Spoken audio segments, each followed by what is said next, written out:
செம்ம டேஸ்ட்டாக கசப்பே இல்லாமல் பெரிய நெல்லிக்காய் வச்சு ஊறுகாய் எப்படி செய்யலாம் அப்படிங்கிறத இந்த வீடியோவில் பார்த்துடலாங்க.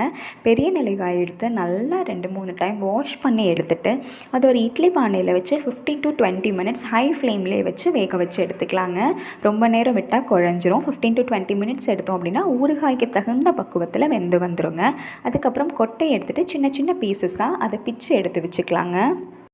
ஊறுகாய்க்கு தகுந்த ஒரு பொடி ரெடி பண்ணிடலாங்க.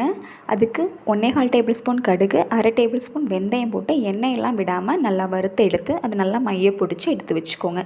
அதே வானலியில் நல்ல தாராளமாக நல்லெண்ணெய் விட்டுட்டு கொஞ்சமாக கடுகு போட்டு கடுகு நல்லா பொரிஞ்சு வந்ததுக்கப்புறமா 1-2 டேபிள் ஸ்பூன் காரத்துக்கு தகுந்த மாதிரி மிளகாய் பொடி போட்டுட்டு நம்ம எடுத்து பிச்சு வச்ச நெல்லிக்காயையும் அதில் ஆட் பண்ணி நல்லா எல்லா பக்கமும் ஆகிற மாதிரி கலந்து விட்டுக்கோங்க. கலந்து விட்டதுக்கப்புறமா நம்ம பொடிச்சு வச்சுருக்கோம் இல்லைங்களா, அந்த பொடியையும் இதில் ஆட் பண்ணி நல்லா கலந்து விட்டுக்கலாம். இதெல்லாம் நல்லா கலந்ததுக்கப்புறமா இந்த ஊறுகாய்க்கு தேவையான அளவு உப்பையும் இதில் ஆட் பண்ணி நல்லா கலந்து விட்டுக்கலாங்க.